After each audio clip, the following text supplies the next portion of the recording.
Live from the 17 News studios, this is the 4th District Supervisor Debate, sponsored by Bakersfield Pest Control. Now, your moderators, Jim Scott and Eitan Wallace. And good evening to you. Thanks for joining us for tonight's debate featuring the candidates who want to represent Kern County's 4th Supervisorial District. Now, the 4th District was redrawn in 2018 by court order to comply with the Voting Rights Act. Within the district, the cities of Delano, McFarland, and Shafter on the east side, to McKittrick, Buttonwillow, and Lost Hills to the west, the cities of Shafter and Wasco and much of southwest Bakersfield in the Rosedale area, and south to Arvin and Lamont. So with that, let's introduce you to the candidates. You see them on screen there. David Couch is the incumbent. He's 61 years old, divorced with 3 children, and a resident of Bakersfield. He's a graduate of Bakersfield High School and holds a bachelor's degree in business administration from San Jose State University. Mr. Couch was first elected to the Board of Supervisors in 2012, re-elected in 2016, and again in the 2018 special election for the newly redrawn 4th District. He also served on the Bakersfield City Council for 14 years.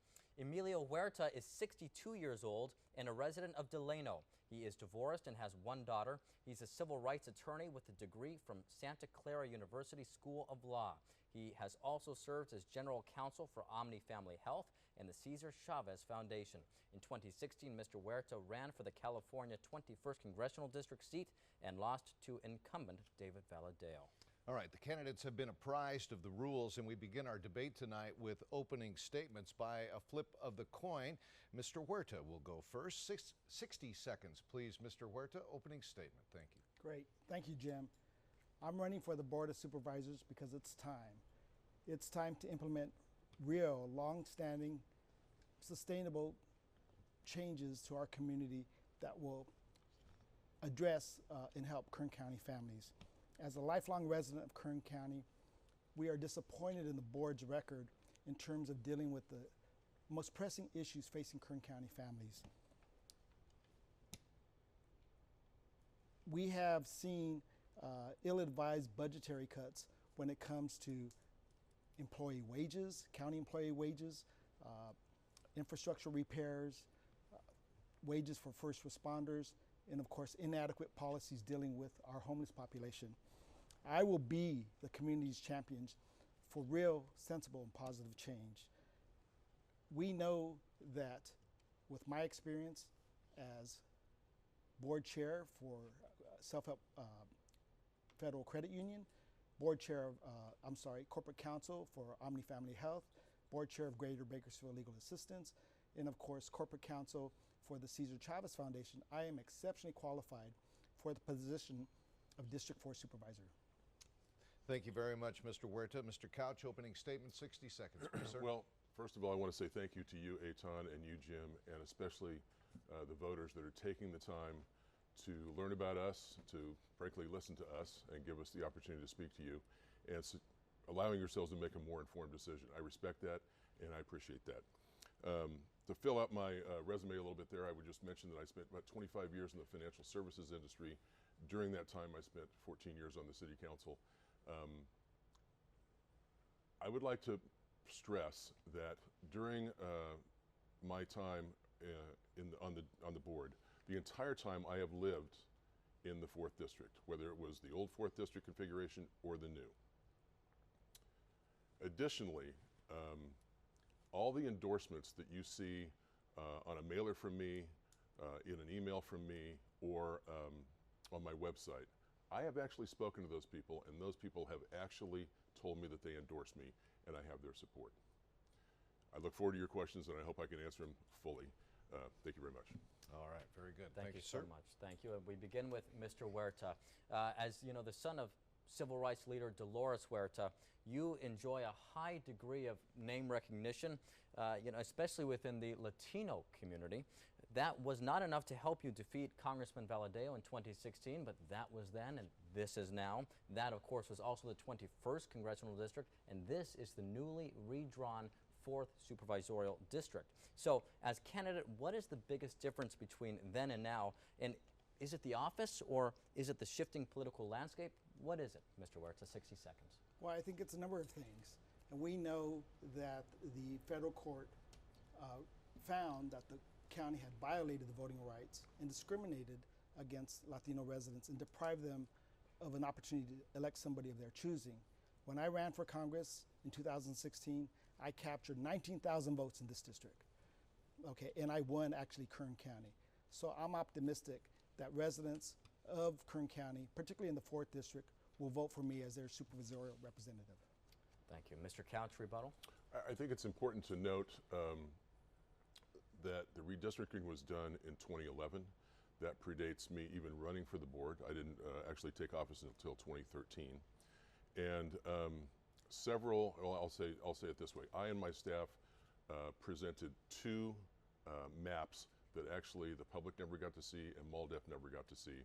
I wish those had been able to be viewed by the public and gone through the public process. All right, very good. Mr. Couch, 2 elections in less than 2 years for Yep. you, sir. Last time around, there were 2 candidates running against you, and both of them were Latinos, and they split the Latino vote. This time, it's Mr. Huerta. His lineage and his family's linkage to the Hispanic community could be a powerful force in this election, depending on voter turnout at the polls. How have you countered that in this campaign, sir? I have simply tried to be a supervisor for everyone, and I'm running on my record and making sure that people understand what we've done. One thing that we've done that I think is rather unique is we've submitted over 20 goals to the county and gotten most of those adopted. Some of those include becoming a no-kill shelter, the animal shelter. Some of those include implementing for the first time ever Lean Six Sigma process across the entire all departments in the county. I've got something I want to leave behind for you that shows you all the goals that my office has prepared and gotten adopted, as well as 3 economic opportunity areas. One in Lost Hills, one in the west side, but specifically right after the redistricting, we created the one in the Arvin-Lamont area. Basically, it's the same boundary as the Barron Mountain Park and Rec District. We are doing what it takes on the ground to serve those communities best, and I'm very proud of my record. Thank you. All right, Mr. Huerta, would you care to rebut? Well, I would just like to say that I have a long-standing history of building community economic projects that improve the lives of residents in this community. As corporate counsel for Omni Family Health, we built clinics, not only in the 4th District, but throughout Kern County. As general counsel for the Cesar Chavez Foundation, we built dozens and dozens of affordable housing units, multifamily units, senior family units in Delano, in Shafter, and in Bakersfield. So my record to residents in the 4th goes prior to ever considering running for politics. All right, sir. Thank you. This next question to you, Mr. Huerta. Delano City Councilman Joe Aguirre asked a judge several weeks ago to remove you as a candidate from the ballot because he claims you don't live in the 4th District. He says that while you claim to live in a house in Delano, you actually live in an apartment in central Bakersfield outside the district. That is Mr. Aguirre's claim. The judge refused to intervene in this motion, saying it was too close to the election and the matter would have to be addressed after the election if warranted. Can you clear this up for us? Where do you live? Jim, I live in Delano. I have a strong family ties and strong relationship to Delano. I was raised in Delano, went to school in Delano, went to high school in Delano. I attend church in Delano. So there is no doubt that I live in Delano. There are much more important issues to talk about than my residency. The judge threw out that paperwork because the judge had decided that the pleadings were inadequate. And there is strong evidence to show that Mr. Aguirre and his attorney, Brandon Martin, had submitted false documents to the court in a connection with that paperwork. All right. Mr. Couch, you care to rebut? I think this is an extremely simple issue to clear up. Let me put myself in his shoes for a moment. If I had been accused of not living in the district, I would have produced a deed, I would have produced a mortgage statement, I would have produced a utility bill, I would have produced my car registration being registered at that address. I would have produced something other than a voter registration card, which is all that I've been able to see actually ties my opponent to that address on Belmont in Delano. Okay, sir. Thank you very much. All right, moving on now. I want to begin with the city of Bakersfield. The city is enjoying an infusion of new tax revenue from Measure N, a 1-cent sales tax that passed last November in the last election. The county is still scraping its way out of a structural budget deficit precipitated in part by the correction and slump in the oil industry. Now, the county's ballot measure, Measure I, failed at the polls in 2018. That's just to give our viewers some context there. So county supervisors were virtually mum on the issue during the run-up to Election Day. Mr. Couch, you voted against putting the measure on the ballot, and we could very well see a similar tax measure in November. So, Mr. Couch, the question goes to you. Are you still opposed to a 1-cent sales tax increase? I was opposed to it. Let me answer it this way. I was opposed to it last time because I think there were very mixed messages that came out about that in the very beginning. We heard we need this tax because we need to give certain departments raises, and literally a week or 2 weeks later we heard none of this money will go towards raises. And I felt that is a very mixed message. It's a very muddled message. It's very contradictory. It's much more difficult to get a 1 cent or any type of sales tax passed in the unincorporated areas than it is in the cities. It's just a more conservative voting base. So to follow up, then what does it need this time? No one has the answer to that yet, but it's going to need the full backing of every department, in my view, at the county. It's going to need the backing of, for example, the current Taxpayers Association. It's going to need some type of an advisory board that oversees the spending. People simply don't trust their politicians with more taxes, and I don't believe more taxes are always the answer. That's why we implemented Lean Six Sigma and many other cost-saving measures in an effort to save money, not just take more money from people. Okay, Mr. Huerta, if you were sitting in Mr. Couch's seat today, would you as supervisor vote to put a 1-cent county sales tax measure on the ballot and let the voters decide? Well, you know, the principal duty of a supervisor is to live up to its covenant, its contract with taxpayers, not to waste their money. And so right now, we have cured our deficit, so to speak. We have funded reserves within the county budget. So I think if we're going to roll out a sales tax request to county residents, particularly in the rural areas, we need to be really sure for what purposes that tax is going to be used for. So until that happens, then I think it's not timely in the sense of asking people to pay more taxes. Can I jump in on that? Sure. We haven't quite funded our reserves. We have spent reserves in the last 4 years in our 4-year budget mitigation plan. It was a combination of cutting and spending of reserves that previous boards had wisely put away. So the balancing act for the board going forward is going to be doing whatever we can for our employees, at the same time replenishing those same reserves that we have spent in the last 4 years. Mr. Huerta, anything to add? Well, you know, we've had county employees that haven't received pay raises for 4 years. We have first responders and firefighters that are currently negotiating for an increase in base salary. So again, until we can show the public, show the taxpayer that we're going to be diligent and we're going to use our best judgment in terms of how we're going to spend their tax dollars, I think it would be premature to go to the public and ask them for a sales tax increase.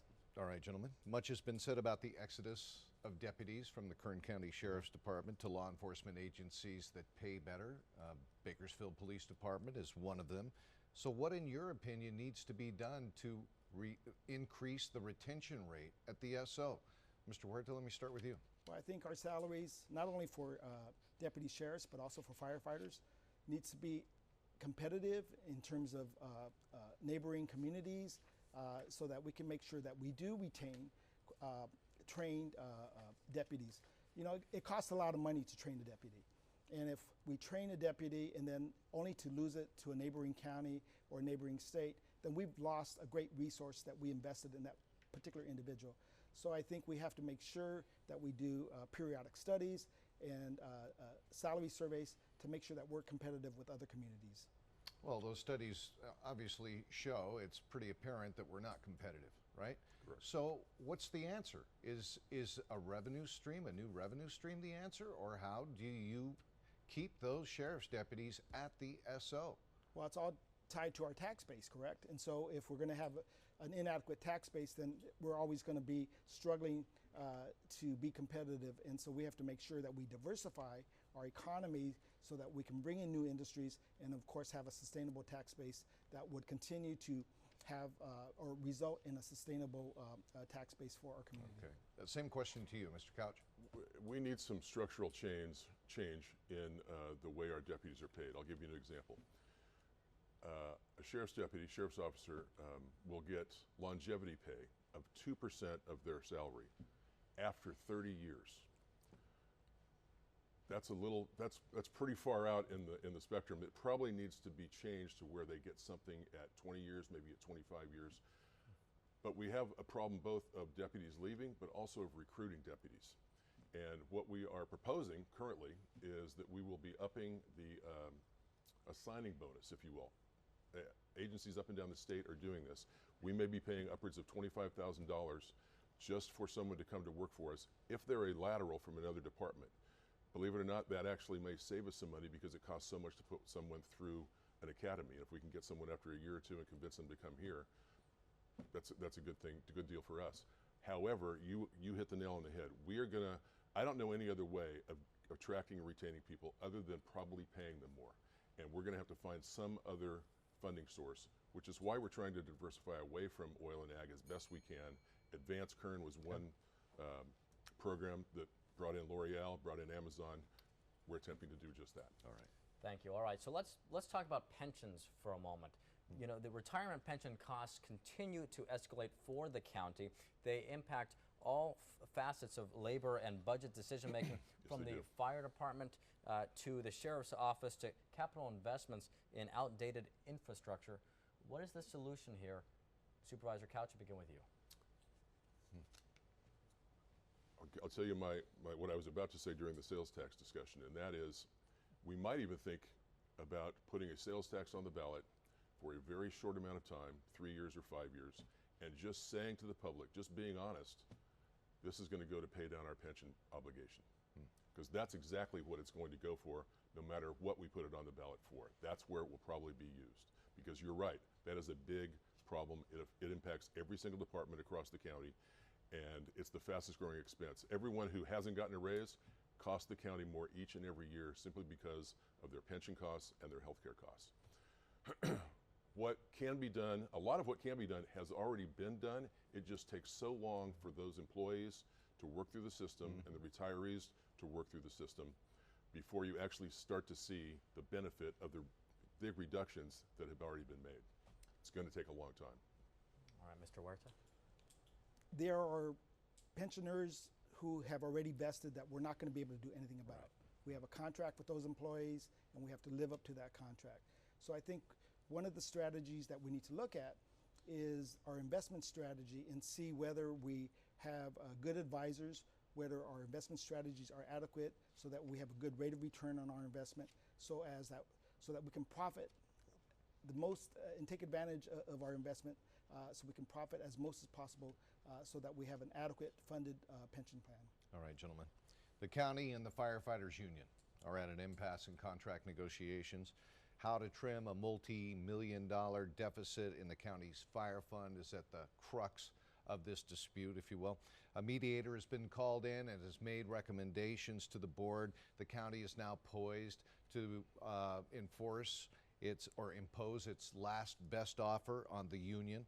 Mr. Huerta, if that vote were tomorrow and you were sitting on the board of supervisors right now representing the 4th district, how would you vote? Well, the neutral fact finder has recommended that that the county implement, and the firefighters union has agreed, and the big issue there is the overtime, and that they implement the neutral fact finder's recommendations. And so there's been changes there that are designed to save the county money, the fire funds, the firefighters' money as well. They've agreed to some changes, but I think the most important recommendation is an increase in the base salary of firefighters so that we can make sure that we don't lose firefighters that we've trained and we lose them to other counties. All right. Mr. Couch, you've been endorsed by the firefighters union, correct? Yes, sir. Okay. Same question to you. If that vote were tomorrow, would you vote to impose the county's last best offer on the union? I never heard a yes or a no, by the way. How would you vote? I would consider recommending the neutral fact finder's recommendations. All right. Mr. Couch? That's not what's on the table as far as imposition. So I'm not sure that could be imposed. I would not vote to impose, and I'll tell you why. If it were tomorrow. I think that's really bad for the county, for the board, and for the department, and just the relations between the two. I think there are other solutions that I know the firefighters are willing to look at, and I'm hopeful the county is willing to look at. And I'll give you an example of what that is. It always amazes me that, let me say it this way, all we really have as far as a tool when it comes to budgets, if we have a decrease in our revenues, is layoffs. That's basically what we've got.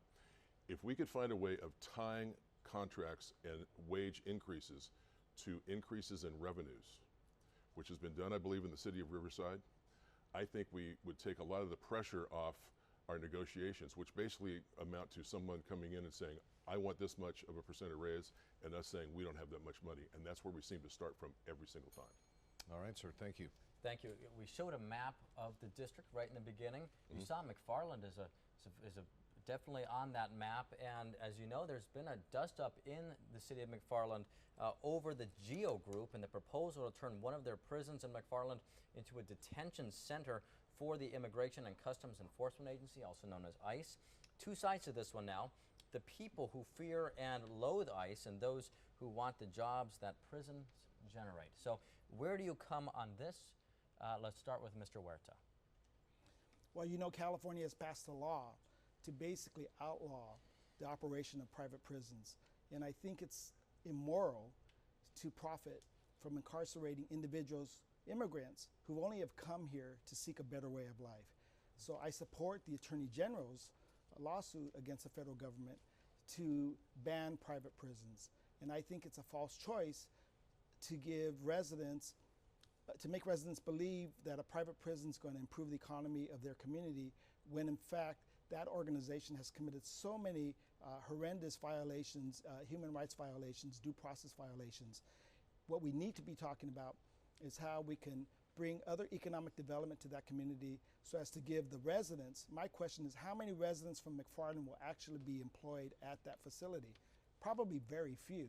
And so I think we need to be talking about other economic development opportunities for that community to give the residents of McFarland real jobs that they can hold on to. Thank you. Mr. Couch, where do you stand on this? It's a federal decision, and I'm going to allow the courts to play that out, and it's also a McFarland decision. I've sort of made it a point to stay out of cities' decisions. If the city of McFarland chooses to go that way, that's up to them. Or if they choose to not go that way, I believe that's up to them, sort of a self-determination. I have been working with the city of McFarland prior to the city manager's untimely death.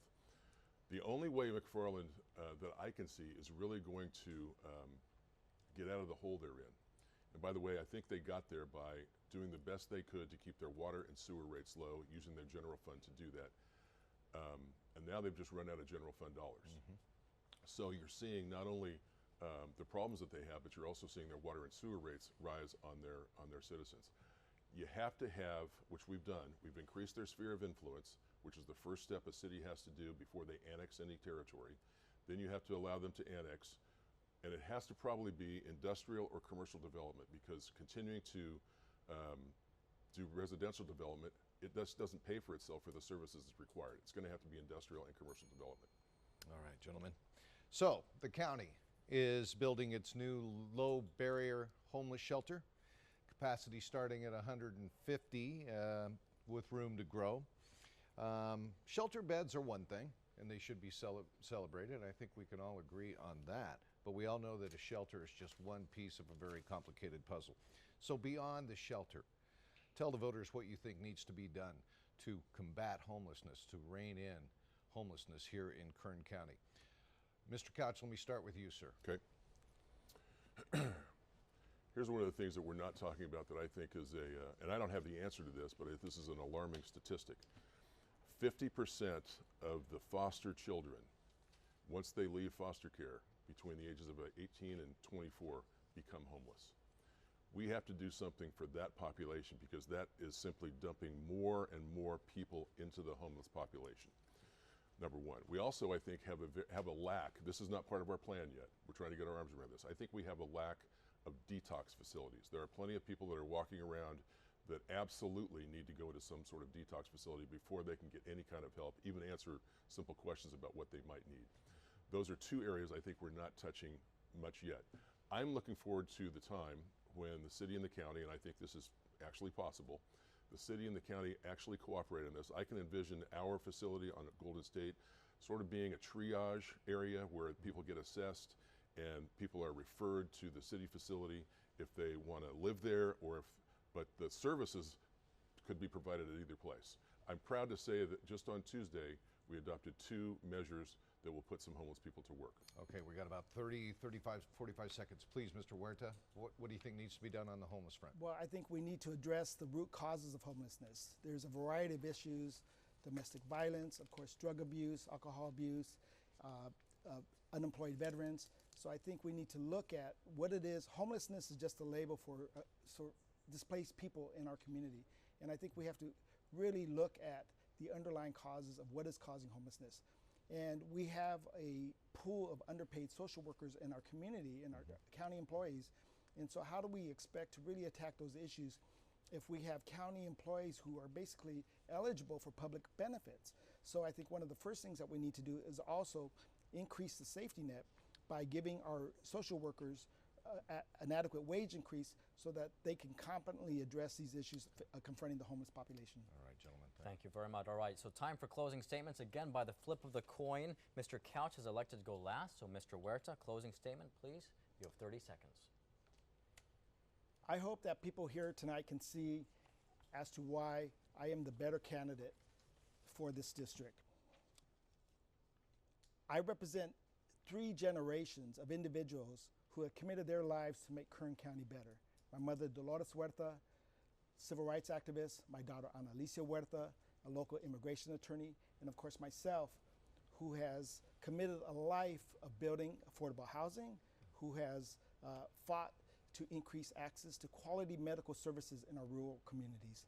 I will be a champion for our community, and I feel that my experience makes me exceptionally qualified to represent the 4th District.